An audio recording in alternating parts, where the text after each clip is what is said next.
What is up, YouTube? It's your boy Alex here from Team Generations, and today we are back again with another video. Today we're going to be looking at something actually for the V Premium format. We're going to be looking at a Chaos Breaker deck list. Now, I know there are a couple different variations of this running around. There's obviously Glendios, where you can tech in like a Chaos Breaker. There's also Chaos Messiah, which is probably like the strongest pick, I would say, in Link Joker right now in terms of closing the game out early. But if you're somebody who likes a control kind of gameplay and kind of play style in general, I think this deck is actually pretty potent overall. The way this is built is a little bit unconventional, I'll give it that, but I think that right now, the way the meta is kind of shaping out, this actually does have a pretty good place in it altogether, and I think that you can actually steal a lot of games off people who aren't necessarily used to kind of playing with this, and it's kind of perfect for, like, you know, if you want to go to like a big event or kind of like a big locals or something like that, and like really disrupt kind of the meta gameplay. I feel like a deck like this, just throw it into the works, people won't really know exactly what to do against it, so it kind of gives you a fighting chance if you're not really willing to play like the tier 1A meta and just learn those kind of like mirror kind of matchup. So without further ado, let's hop right in. I just wanted to give you guys a quick heads up that if you are interested in purchasing any of the cards you see here today, we do have a TCG player affiliate link down in the description below. You can shop that link absolutely no cost to you, help support the channel, so thank you in advance. Also, let me know if you like this new kind of camera setup. I'm gonna maybe try this and do like my deck layouts, kind of like lay them out here and show my face or whatever, so let me know if that's more appealing or less appealing, like my old style a little better. But without further ado, let's hop right into it. So for of the Chaos Breaker itself, so no surprise here, like I said, this is a Chaos Breaker kind of deck list. Always keeps you kind of in control in terms of making sure that like whatever is getting unlocked, if it is getting unlocked on your opponent's board, is being deleted. Stops like a mass marker spam. So when we look at the meta right now, let's look at what's really great. So Leopold's pretty good, Anj is really still strong, Melody spamming multiple markers, even rogue decks kind of are spamming a lot of markers in general. Also Luard, clearly like one of the top decks at the moment too. And also this does take the breath out of like Steam Maidens a little bit too, just with like, you know, obviously their game plan is to kind of, you know, generate more force markers over the course of the game. I know they're obviously not in the same spot that they were, but just worth to mention overall. So anybody who does spam markers gets a lot of markers in general. This kind of takes care of that, and it's a great option to just kind of sit on. Some alternate options too. I feel like this wasn't like a complete game plan with just that, which is why Chaos Messiah, Glendios, things of that nature are still pretty popular. I'm going to also include 3 of these guys over here. Sorry about that, just had to take a sip. Starvader, Nebula, Lord Dragon. So a lot of people sleep on this card, and while it's not like the absolute greatest in the world, it does help you for 2 different reasons. So first off, if you want to punish your opponent for committing early, you can pop on this guy. And he's kind of like a self-locker. So you Soul Blast 1, I believe you discard also, yeah, now retire one of your rear guards, sorry, Starvader. Also, you basically lock a card if it's in the back row and they have no back row units. Essentially, if they have no back row units, you get an extra drive. So in a match where they either committed really early, you were able to pretty much lock with a bunch of support cards here, the front row and the back row, or B, when they didn't really commit because they know this gameplay, they know this like play style, you can just get an extra drive out of this and really just help yourself kind of prepare for the long game. And then again, if they did not commit anything to board because they fear the Chaos Breaker, you might have revealed it, showed it, or anything like that, you pop this guy down. They have to then, if they didn't lock anything, call something as locked to one of their rear guard circles. So overall, I think it's actually a really solid kind of like alternate ride target in a way. There's different points in the game too where you'll feel like the pace is right to kind of go into this, so just giving yourself that option is pretty good. And again, this is more like a control kind of style deck. You know, I'm not going to say this is like the absolute meta crusher in general, but I feel like this kind of controlled gameplay is not really played as much right now and kind of throws a lot of people off. So winning through a rogue element is a real thing in my opinion. I feel like it takes a lot of game knowledge to get around this deck. Next up too, we do have Starvader, Infinite Zero Dragon. So kind of a classic over here, has been around for quite a bit, and if you've ever wanted to do like a budget lock deck, this really was your kind of mainstay. And I still feel like it does have a place in here just because when you're at limit break, you can lock both a front and a back row rear guard circle, so getting like a little bit of like a 2-for-1. In Culmination 2 with a couple other cards over here, it's really decent. Both of these cards as well also focus on powering themselves up, or as well as like the rear guard. So this guy, for every lock card, it's 5k onto your rears. For every lock card over here, this guy gets the 5k, and that's on ban or rear, so it can come down as a rear guard unit and actually put a little bit of pressure in terms of just the numbers that it can hit. So I like it at that too. You can play with this ratio a little bit, but I kind of like it the way it is right now. Next up over here, no surprise, obviously including Forza and Conium. Zerk is so good.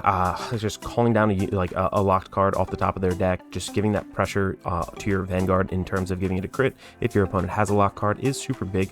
I feel like this really is the pressure key to the deck. Without this, it just doesn't feel like as impactful, because typically we do go for Force 1 because you're stealing multiple markers with the Chaos Breaker. So this guy just really makes it feel impactful overall. Definitely need them. Such a good card overall.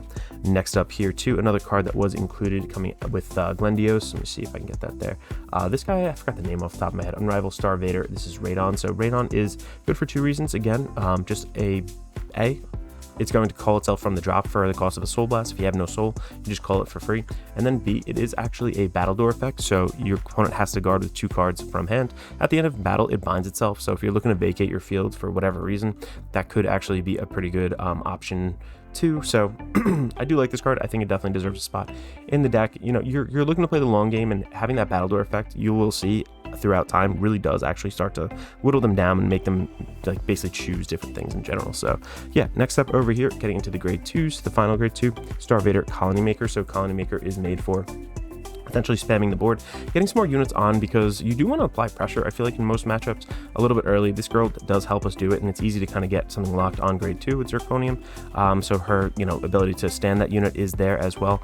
I feel like sometimes, your board will be kind of full or just kind of like replenished in a certain point, where in certain matchups this will feel like a little bit of a brick. So that's why I have, not a brick necessarily, but just not like needed in a way. So that's why I have it at that 3 of instead of a 4 of.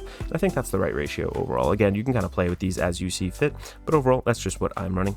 Next up over here too, one of the best cards in the deck, this is going to be Cravenclaw. So Cravenclaw produces that on hit pressure, helps you also obviously with Chaos Breaker, putting into soul, lock something else, so you can kind of play around with whatever your opponent choose to lock overall if they're making the choice, and really does help you out with A, the soul issue, and then B, just helping you kind of, like I said, manipulate the board. The on-hit pressure from this too, top 5 for any Star Vader, can really help fix you in a lot of different ride points, things of that nature, so definitely needed in the deck. Next up here too, with this playstyle, I actually find it's very necessary to include this card. This is Crunching Deleter Barrel. So Barrel it was a promo card and it got reprinted. I think this is like the hollow rare over here, like one of the newer clan selections. Yeah, this basically, when placed, you Soul Blast 1 and your opponent cannot unlock their cards at the end of their turn. So that basically gives you an extended kind of lock. Whereas Glendios kind of does that Omega lock thing if you're doing, the reverse units and whatnot. This is our kind of like mini Glendios in this deck, kind of keeping the pressure on your opponent throughout the game. You need to see this.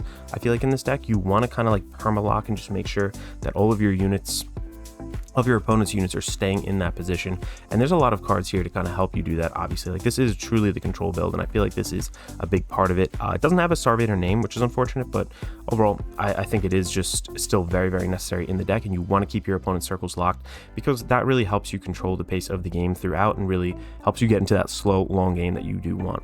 Over here, and next up for our grade 1s, we have Prison Gate Star Vader Palladium, I think is how to say it.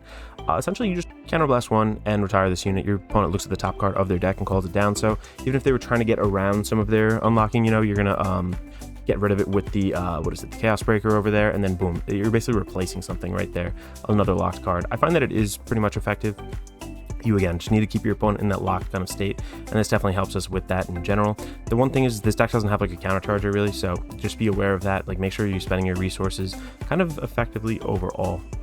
Next up, lastly, for our grade 1s right here, 2 of the grade 3 searchers, the Lady Battler of the White Dwarf. Again, a lot of choices in the deck, so I kind of scaled down on that a little bit because they're all decently viable in my opinion, but sometimes you do just want to find Chaos Breaker. You do just want to find whatever piece you are really looking for. It's a solid option. Again, not really a Star Vader name, but not the biggest deal in the world.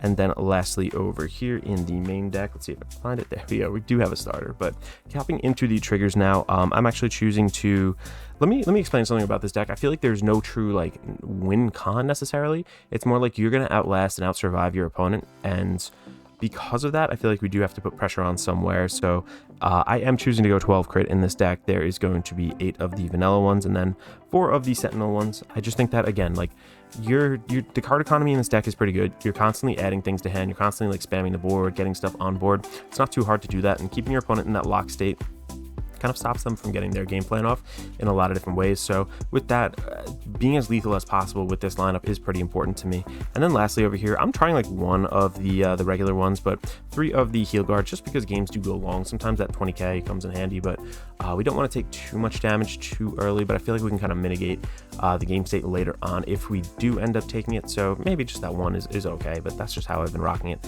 as of late. So thank you guys so much for watching. Let me know if you have any questions down below. Let me know if you like this kind of like game or kind of deck style, like the layout, and then talking about it, or if you prefer my old videos a little bit more. So just trying something different out overall. So thank you guys again. This is Alex from Team Generation signing out.